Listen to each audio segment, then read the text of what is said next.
Hoje, atendendo à votação da enquete que está aberta ali na comunidade do canal, eu vou mostrar para vocês as figuras de Dragon Quest Dai no Daiboken, mas as figuras que foram lançadas quando a série de animação lá de 1992 e 1993 estavam sendo exibidas. Naquela época, quem tinha os direitos para lançar os itens baseados na série era a Takara, que é a empresa que é a criadora dos bonecos dos Transformers. E lá nos anos 90, 92 e 93, ela lançou 4 coleções, basicamente, de bonecos. A primeira foi a coleção Daikoro, que era a coleção mais simples que tinha, assim. Eram uns bonecos de plástico maciço, todos da mesma cor, que tinham 3, 4 centímetros de altura e eram baratinhos, assim, custavam 250 ienes. Só que foram lançados vários bonecos, foram mais de 30 bonecos foram lançados dessa série. E elas serviam também para usar para jogar RPG de mesa. E essa era a coleção mais simples. Daí tinha uma outra coleção que era de soft V, né, que é o soft vinil,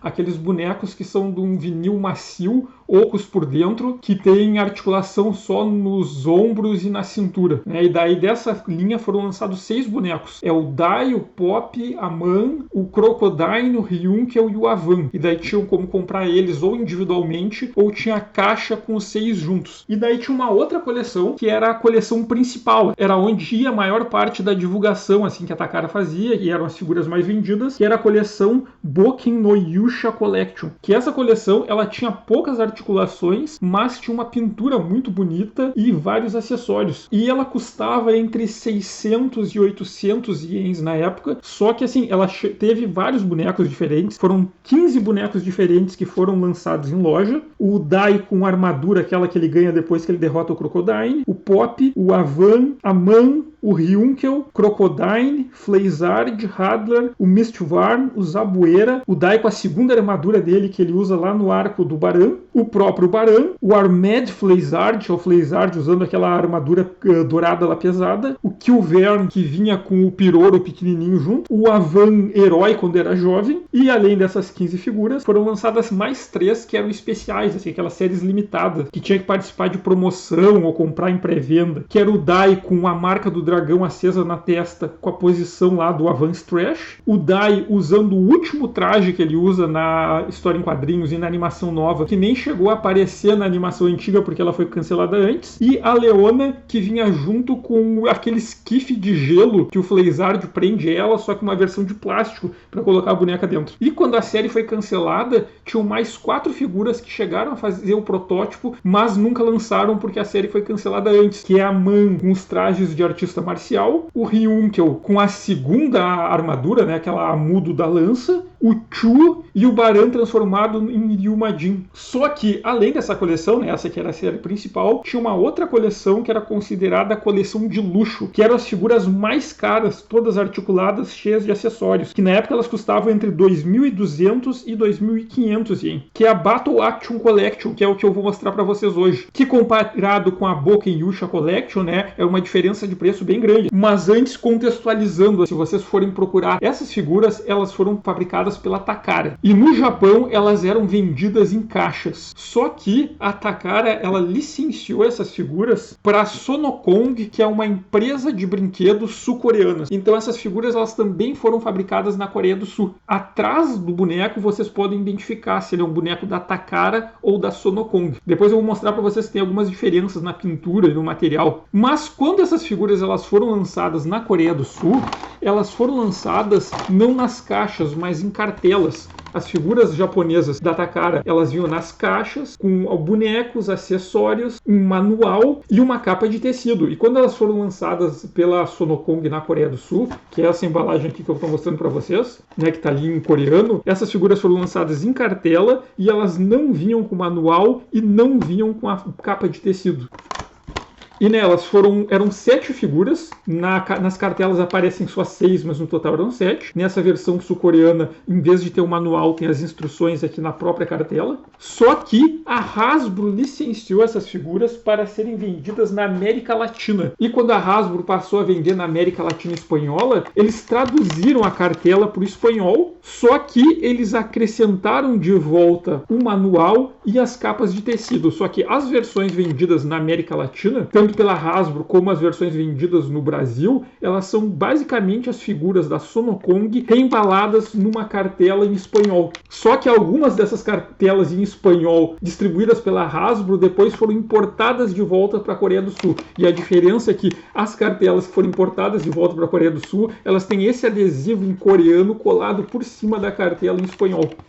E já aqui no Brasil, quem licenciou as figuras foi a Grow. E a Grow, ela basicamente pegou a cartela em espanhol da Hasbro e traduziu para o português. E nessa versão da Grow também são as figuras da Sonokong, maioria. Às vezes vinha uma da Takara no meio, mas é bem difícil. As que vieram para o Brasil eram tudo as sul-coreanas e não as japonesas. E as vendidas no Brasil, elas também passaram a ter os manuais de instrução, né, que vinham juntos. Vou mostrar aqui alguns para vocês. E elas também passaram a vir com as capas de tecido. Então, se vocês forem procurar essas figuras, as japonesas vêm na caixa e elas têm uma qualidade de pintura melhor e um material um pouquinho melhor. As que foram vendidas na América Latina espanhola e no Brasil são em maioria absoluta a versão sul-coreana. Só que se vocês forem comprar a versão com a cartela em português e com cartela em espanhol, os bonecos vão vir com as capas de tecido. Se vocês comprarem as versões direto da Coreia do Sul, essas figuras não têm as capas de tecido. Então, se vocês são muito completistas e encontrarem os bonecos ainda fechados ou pelo menos completo, evitem a versão sul-coreana, a menos que vocês não se importem em não ter as capas. A primeira figura da coleção é o protagonista, né, que é o próprio Dai. Aqui mostrando para vocês o boneco do Dai.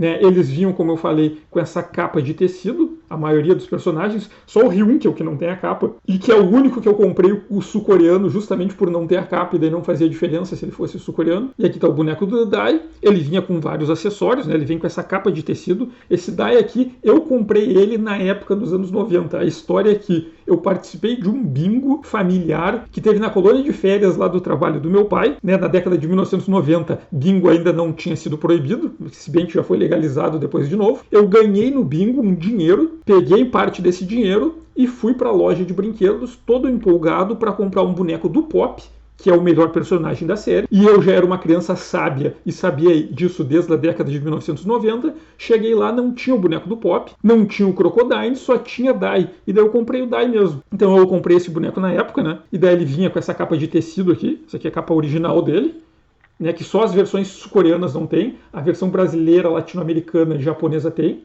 Tem outro acessório, essa pecinha aqui, ó, que prende aqui a capa do peito, que eu vou tirar aqui para vocês verem. Com cuidado para não estragar a capa. A minha aqui, eu dei uns pontos aqui para não descosturar, né? Por isso que a capa ainda está em qualidade. Porque se vocês não dão um arrematezinho aqui nesse buraco do orifício da capa, com colocar e tirar, ela pode ir rasgando o tecido. Então eu vou tirar aqui a capa para mostrar para vocês. A capinha do Dai. Tá meio suja com um pouquinho de poeira. O Dai, ele é bonitão aqui, ele é a versão da Sonokong, está escrito aqui nas costas dele. Ele tem articulações nas pernas, nos joelhos, aqui no braço tanto levanta como gira. O pescoço, aqui ele tem um movimento que tu mexe a cintura e o braço dele se move sozinho, né, para dar o golpe. E são partes removíveis as duas ombreiras. Essa ombreira aqui originalmente ela é toda cinza e eu que customizei e pintei ela de preto, porque no mangá e no anime é preto. Só que já está na época de dar um retoque, né? Porque essa tinta aqui já deu uma desbotada. E a tiara aqui também ela sai, tem esse cristalzinho aqui vermelho de acrílico e ela é pintada de dourado, só que a minha já tem com os desgastes e eu recomendo vocês não ficarem tirando e colocando, porque o ato de colocar e tirar essa tiara faz a pintura ir estragando aos poucos. De acessórios, além da capa e desse pingente aqui que prende a capa, ele vem com a adaga de pápunica e ela é feita de um material prateado, mas pintada de dourado. A minha também já descascou do uso, né, ao longo dos anos. E o que é engraçado, assim, porque tanto no mangá quanto na série animada, nas duas séries animadas, ela é prateada com as bordas douradas, com detalhes dourados. E a minha ficou parecida com como é no mangá e na animação. Ela é toda dourada, assim, porque já teve 3 filmes de Dragon Quest Dai Daiboken. 2 deles, o segundo e o terceiro, foram lançados ao longo da série, assim, são entre arcos da série. Mas o primeiro, que é o de 1991, foi lançado antes da série animada e é uma versão alternativa do arco em que a princesa Leona vai lá pra Ilha Dermlin pra fazer o ritual. E é um filme lindo, assim, a animação é linda pra caramba. Eu recomendo, se vocês forem ver algum dos filmes, vejam esse. E nesse filme, a adaga de pápunica, ela é toda dourada. Eu acho que é por causa do filme que ela é toda dourada. Então tem ela aqui. Peraí, eu vou usar a capa aqui. Ela tem todos os detalhes, a minha, né, a tinta dourada já tá saindo, tem até os orifícios ali. E ela cabe certinha na mão do Dai. tanto pode enfiar na mão assim da forma convencional, como ela tem uma curva aqui, ó, pro lado de cá, para esquerda aqui da tela, que tu pode colocar por baixo aqui da mão também para fazer um avance trash, que é de lá para cá, assim. Além da adaga de Páprica, ele vem com essa bainha aqui, que é para colocar justamente a adaga, né? E a bainha ela é formada de 3 peças, uma de cada lado, e uma argola aqui que encaixa. E ele tem um orifício nas costas aqui, ó, que é justamente para colocar aqui. Ela pode ser colocada para cima, que é como ele usava na época ali antes dele ter armadura, ou então durante a época ele já tem armadura do lado aqui para ser sacada do lado, lateralmente. Além disso, ele vem com um escudo. E esse escudo aqui também tem um orifício aqui nas costas. Se vocês quiserem deixar o escudo guardado aqui nas costas dele, ele carrega bonitinho. Mas se vocês não quiserem deixar nas costas, né, vocês podem armar ele. Que tem essa outra peça aqui, que ela encaixa num pino aqui que tem atrás do escudo, para ele segurar o escudo em mãos. Vamos tentar o escudo. E, além disso, tem a espada que ele ganha junto com essa armadura aqui, que é depois do arco que eles derrotam lá o Crocodile, que eles ganham os equipamentos novos. E tem a espada longa, né, para uma versão alternativa à espada de Páprica. E essa é a figura do Dai. Eu vou mostrar para vocês aqui o tamanho dela. Ela tem mais ou menos uns 11 centímetros e meio, 12 centímetros, né? Que o Dai é baixinho, ele é criança, coitado. E assim, é legal porque é de uma época em que, diferente dos bonecos de anime atuais, que eles tentam reproduzir o máximo possível o estilo da animação, aqui é um meio termo, né? Tem as características do lado usado na animação, mas ao mesmo tempo adapta para um estilo específico para o boneco. O cabelo dele parece o cabelo do Dai, mas não é exatamente igual ao cabelo do Dai na animação, né? Não tem o mesmo design, aquelas mesmas pontas, né? Mas ele tem ali os detalhes, tu reconhece o Dai, ele tem até a cicatriz ali no rosto. A armadura, tudo direitinho. E esses bonecos, assim, eu acho eles bonitos pra caramba. Até alguns anos se encontrava ainda com alguma facilidade mediana nos mercados de usados japoneses, apesar de nem tanto. E de eles completo com todos os acessórios ser um pouco difíceis, né? Porque como era a figura mais cara da série na época, era a que menos vendia, né? Só quem tinha mais dinheiro conseguia comprar na época lá no Japão. Geralmente a Boken no Yusha Collection é bem mais fácil de achar. Só que depois que foi lançado a animação nova, aumentou a procura e ultimamente anda difícil assim de se encontrar. E uma coisa importante que eu vou falar para vocês assim, que essa versão da Sonokong, né, a fabricada na Coreia do Sul, ela tem uma falha de fabricação que é aqui na perna dele tem essa pontinha a mais no plástico que não deveria ter ali. Vocês vendo aqui, ó, não deveria ter essa pontinha a mais aqui. Ó. Na outra perna não tem.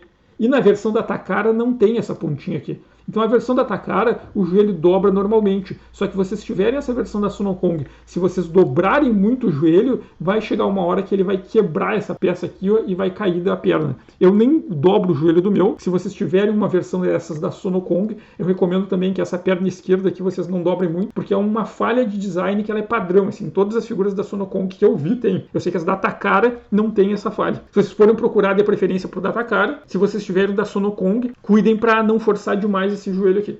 Bom, depois do Dai, o melhor personagem da série, obviamente, é o nosso grande Pop, né? O mago definitivo. E o Pop, ele é um pouquinho maior do que o Dai, né? Deixa eu mostrar para vocês aqui. Ele tem uns 13, com cabelo, chega a quase 14 centímetros de altura. Deixa eu botar ele do lado aqui do Dai para dar noção de tamanho, né? O Pop mais alto, igual é na série. O Pop, ele também vem com essa capa de tecido, essa capa original dele. Ele tem essa presilha aqui também, que eu vou tirar para mostrar para vocês. Eu deixo ele sempre de capa para não estragar. Eu recomendo fazer o que eu falei, né? Vocês darem uns pontinhos de arremate ali para a capa não estragar ao longo do uso. Esse meu Pop, ele é a versão da Takara, tá escrito ali, ó, Takara bem grande atrás. E daí ele é um plástico um pouquinho melhor, a qualidade do plástico. E a pintura dele também é bem mais bonita do que a versão da Sonokong, né? Que é aquela versão que foi vendida na América Latina e que veio para o Brasil. Ele também tem as articulações aqui nas coxas, aqui nas pernas, nos joelhos. Os joelhos não tem defeito nenhum, dá para dobrar de boa. Os braços aqui tem esse levanta e ele tem um mecanismo que conforme tu gira aqui na cintura, os braços dele giram, né? Os dois braços dele giram, né? Um para lá e um para cá. E tem essa articulação aqui na cabeça. Deixa eu dar um close aqui no Pop bonitão. A qualidade da pintura dele é bem melhor assim, que a versão que é feita pela Sonocon. E com a arma, além da capa e da presilha, o Pop vem com esse cajado aqui, que tem essa orbe aqui de decoração, igual que tem na presilha e na tiara do Dai. E ele é feito para colocar na mão dele, né? E ele faz todo o movimento para atacar ali uma magia em vocês, ó. Né, e o Pop, esse aqui é o segundo traje do Pop, né? O que ele ganha depois ali do arco que eles derrotam o Crocodile. Uma outra figura que foi lançada da série foi o Hadlar, e esse Hadlar é baseado no design ali depois que ele luta com o Avan e com o Dai lá na ilha e se regenera, então ele tem as cicatrizes aquela no peito e ali no rosto, né, o Mao, o Rei Demônio. Daí as articulações dele são padrão aqui, essas da cintura, as do joelho, o braço que levanta, ele tem um mecanismo no corpo que quando mexer a cintura ele deveria mover os braços, só que esse meu aqui não está funcionando bem, ele tem essa articulação, e a cabeça dele a princípio é articulada, mas como ele tem a cabeleira, né, a cabeça acaba não se movendo muito. E esse Hadlar aqui eu comprei ele usado, então ele tem vários desgastes aqui de batalha, né, ao longo dos anos, ele deve ter lutado bastante com o dono anterior. Só que o meu ele tá sem nenhum acessório, né? Ele vem originalmente com duas ombreiras pontiagudas. Ele também tem uma capa preta longa e uma presilha que prende nesse orifício aqui que fica no peito. E por cima de tudo vai aquela grande ombreira metálica dele, aquela armadura, parece a ombreira do Piccolo, que daí vai e encaixa por cima de tudo isso. Eu não tenho nenhum desses acessórios. Se alguém tiver e quiser passar adiante, eu tenho interesse. Me avisem dele. Mas é uma boa cara de demônio safado, né? Eu acredito que ele é um Mao, um rei demônio, olha só, essa carinha de safado dele. Bom, depois do Hadlar, a outra figura lançada da série foi o Ryunkel, né? O Ryunkel com a primeira amudo dele, né? Aquela armadura demônio, a versão ainda da espada. Esse aqui é uma armadura dele, é bonitona pra caramba nesse boneco, olha só. Todos os detalhes, eu acho muito legal. Os olhos e essa boca de demônio aqui que ele tem no peito. Ele é bonitão também. Esse aqui é o meu, é o da Senokong, né? Com a maioria dos que se encontra aqui no Brasil são. O da Takara, esse cinza é um cinza mais brilhoso, uma pintura mais metalizada. Ele tem um movimento aqui do braço também. Tu mexe a cintura, ele mexe o braço. Daí tem o movimento aqui das pernas e do joelho. O braço ele tem esse movimento aqui também, além de levantar. E o braço direito ele tem o movimento automático aqui da cintura. Tem uma mobilidade aqui no pescoço também. Vou mostrar pra vocês atrás. Ali o detalhe que eu falei, ó. A da Takara tá gravado Takara profundo assim na figura, e as versões da Sonokong é que em vez de ser gravado fundo, é um relevo para fora, com esse retângulozinho aqui com Sonokong e Coreia, que é uma das formas de vocês diferenciarem as figuras, além, é claro, da pintura, né? As da Takara tem, como eu falei, a pintura mais metalizada. Olha a cara do Ryunkel. Olha esse olhar maligno aqui de quem quer vingança. E, bom, de acessórios, ele vem com o elmo lá do Amudo, né? Que tu encaixa aqui para completar a armadura, a defesa completa. Ele é todo cinzento e preto. Esse detalhe aqui de vermelho e o amarelo fui eu que customizei, né, para ficar mais parecido com as cores do mangá e do anime. E o capacete aqui, ele desencaixa, né? Essa aqui é a forma aquela de defesa completa. Ele desencaixa essa peça da cabeça, né? E daí fica com o elmo com a abertura dele. E essa arma dele, que a princípio vira aquele chicote, né? Que vocês podem colocar na mão dele para fazer ele, ó, que eu vou chicotear vocês, sadomasoquista. Mas também tem a opção, né, de quando ele deixa a arma dele rígida e vira a espada tradicional. Esse detalhe vermelho também foi eu que customizei e cabe a espada na mão dele. Aí. E aqui no modo espadachim. Então esse é o Ryunkel com a mudo ali da espada demônio. E essas ombreiras dele aqui são peças separadas também. Elas são removíveis e é muito fácil de perder. Geralmente quando se encontra as figuras à venda, elas estão sem as ombreiras, porque é a parte mais fácil de perder aqui, porque ele desencaixa com facilidade se não estiver bem apertadinho. Outra figura que foi lançada da série foi o Baran, né, o Cavaleiro Dragão da geração deles. O Baran também é bonitão, tem essa cara dele ali que parece o Olívio Dutra, que foi governador do Rio Grande do Sul quando ele era jovem, né, com esse bigodão. O cabelo dele é bonitão também, com essas estrelas. Parece muito o design do personagem, só que adaptado por um estilo que combina com o boneco. Também ele tem as mesmas articulações, tem na perna aqui, só que não se move muito por causa do saiote aqui do traje dele. Tem as articulações nos joelhos, levanta aqui o braço, tem um movimento automático no braço direito para golpear aqui, além dessa outra articulação aqui de levante. E de acessórios aqui, o meu vocês já podem ver que não está completo, né? Porque ele tem uma ombreira e preso na ombreira tem a capa. Aqui eu tenho a do braço direito, no braço esquerdo ele também teria uma ombreira com uma capa que foi perdido em algum momento. E ele tem uma outra presilha atrás aqui das costas que prende mais um pedacinho de capa que fica solto, assim. Então faltaria mais uma ombreira com mais outra parte da capa que ficaria no outro braço, que é o que eu não tenho. E esse meu boneco aqui é o da Takara, né? Vocês podem ver ali o Takara aqui na bunda dele. Então ele tem uma diferença. O plástico é mais resistente, um pouquinho, e a pintura é um pouco mais bonita que da Sonokong. Eu vou mostrar para vocês aqui, ó. Esse aqui é um barão da Sonokong, né? Esse aqui ele já tem mais desgaste aqui, porque o dono anterior batalhou muito com ele. Mas olha o detalhe da pintura aqui, ó. Olha como o da Sonokong é esse anil aqui opaco e o da Takara é esse anil brilhoso, metálico. O próprio laranja da Takara que é mais vivo, o da Sonokong é mais desbotado, mais amarelado. O vermelho aqui é bem mais bonito, dourado. Então as versões da Takara tem essa pintura mais bonita, essa coisa brilhosa, uma tinta metálica que as figuras da Sonokong não têm. Eu vou mostrar aqui para vocês aqui, ó. Olha a Sonokong, Toy Made in Coreia. E aqui é a Takara, Japan, né? Então, e o detalhe aqui da pintura dá pra ver. Esse aqui não tem a ombreira, mas também o plástico dos acessórios também é diferente. Além de outros detalhes. Olha aqui como das pernas da Takara são bem retinhas. E esse das pernas da Sonokong são um pouco mais para dentro aqui, né? Mais curvadas. Até, o da Sonokong é até mais difícil de parar em pé. Porque o da Takara tem as pernas mais abertas, assim, pro padrão. Então as figuras da Takara, elas têm uma qualidade melhor. Só que foram distribuídas no Japão, né? Fora do Japão é bem mais difícil de achar. E de acessórios, né? Além da ombreira que eu não tenho, com um pedacinho da capa que eu não tenho. O Baran, ele vem com aquele monóculo que eu também não tenho, que vai aqui no olho esquerdo. Tem um furinho ali na orelha, não é pro brinco. Vai aquele monóculo com aquela ponta ali que ele usa na transformação.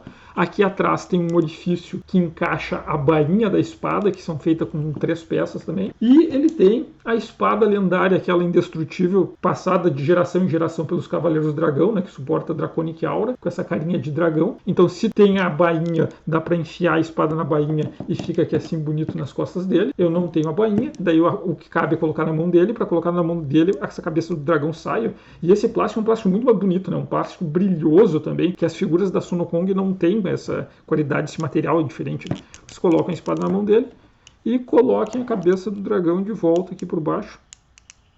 E tá aí a espada dele para destruir o mundo, a humanidade, o que for preciso. E, além do Baran, a figura que eu acho a mais bonita de todas da coleção, um dos designs mais lindos que o Inada Koji fez, que é a do Crocodile. E o Crocodile é lindão, olha só que beleza, que bonitão. E eu gosto muito desse boneco aqui, eu gosto do personagem, e é um dos meus favoritos, ele e o Pop. Mas esse boneco aqui eu acho lindo pra caramba, porque ele é muito detalhado, ele só tem as escamas aqui todo. Ele tem também as articulações na perna, só que a coxa aqui mexe bem pouquinho por causa do saiote da armadura dele. Tem a articulação do joelho. Olha só essas garrinhas dele aqui, as unhas pretas pintadas. Tem todo esse detalhe aqui das escamas. Tem aqui o movimento da cintura que movimenta a mão para golpear. Né, ele tem esse movimento que levanta. A capa dele também, ele tem a capa de tecido, só que a capa de tecido dele é negra. Tem aqui as 2 presilhas para prender a capa, que estão aqui, eu não vou tirar, né, porque eu não preciso para mostrar para vocês, dá para levantar esse aqui se vocês quiserem ver. Esse aqui é a versão da Sonokong. E ele tem essas ombreiras aqui que são removíveis também, que são de um plástico separado diferente. E tem um adesivo preto aqui que vai em cima para completar esse aqui, essa parte que é preta aqui, do plástico é cinza. Deveria ter isso aqui também no ombro do Dai, né? Não sei porque que talvez não tiveram essa ideia de botar no Dai. A cauda dele é uma peça separada, para que caber na cartela ela vem desmontada. E tem essa peça de armadura aqui da cauda, que também é uma peça separada, que ela encaixa tipo as ombreiras aqui. E a cauda dele também tem todas essas escaminhas, bonito pra caramba. Coisa linda aqui os detalhes, ó. Ele tem a tiarinha dele de combate aqui, os dentes ali são pintados, tudo, e a cicatriz ali no olho fechado, né, no olho dele que ele não enxerga. E além disso, de acessório, ele vem com o machado mágico dele, o machadão, que tem o poder de executar magia de vento. E esse detalhe vermelho aqui também fui eu que customizei. Cabe aqui na mão dele, né, obviamente. E ele pode, daí quando faz o movimento, ele, ó, pode cortar lenha à vontade. E eu acho essa coleção aqui bonita pra caramba. O Crocodile é o meu favorito dessas aqui. Mas, além dessas 6 figuras que eu mostrei pra vocês, tem uma 7ª figura que só foi lançada no Japão, que é o Dai com a armadura que ele usou no arco do Baran. Só que ela foi lançada e logo em seguida a série foi cancelada. Então foi a última figura a ser lançada. Ela ficou pouco tempo no mercado, porque logo a série foi cancelada, as figuras saíram de mercado. E ela nunca foi licenciada para Sonokong. Como ela nunca foi licenciada para Sonokong, ela nunca foi lançada na Coreia do Sul e, por consequência, nunca foi lançada na América Latina e Espanhola pela Hasbro e nem no Brasil pela Grow. Então vocês só encontram o Dai com a armadura que ele usa no arco do Baran se vocês comprarem a versão japonesa da Takara. Então é a figura mais rara da coleção, é muito difícil de achar mesmo. Essas outras figuras aqui até aparecem de vez em quando, só que depois do lançamento da animação, né, do anime novo, tem sido mais difícil de encontrar, meio que deu uma sumida no mercado. Isso no mercado japonês, né? Se vocês forem no eBay, vocês acham. Só que o eBay é sempre muito mais caro do que comprar do Japão, né? Bonecos japoneses comprados dos Estados Unidos, né, que são os que são vendidos no eBay, na maioria, são muito mais caros porque os estadunidenses, eles compram do Japão. Lá nos Estados Unidos é mais raro do que é no Japão. Às vezes no Japão nem é tão raro assim, mas os estadunidenses acham que são, e eles pegam e botam os preços lá em cima, assim. E ainda tem o frete, tem que pagar o frete do frete, né? Porque vai o frete do Japão para os Estados Unidos e eles vão cobrar de vocês quando eles tentarem vender para os brasileiros. Sai muito mais caro comprar qualquer figura japonesa do eBay dos Estados Unidos. Eu prefiro sempre comprar de plataformas japonesas, né, de leilão ou de mercados de usado, porque é muito mais fácil de encontrar as figuras, porque no Japão é menos raro e se encontra com preço mais barato. Assim. Mas é uma coleção que eu acho bonitona, só não tenho mesmo o Dai com a armadura lá do Arco do Barão, porque é difícil de encontrar. E se por acaso alguém tiver as peças do Hadar ou as peças que faltam do Baran e quiserem se desfazer, vocês podem me procurar que eu tenho interesse. E o vídeo de hoje era isso. Obrigado por quem assistiu até aqui. Peço que quem gostou aperte no gostei, quem não gostou pode apertar no não gostei. Convido todo mundo a seguir o canal para receber as notificações dos próximos vídeos e segue lá aberto a enquete na comunidade do canal lá para vocês indicarem o que vocês querem ver nos próximos vídeos. E obrigado e até o próximo vídeo.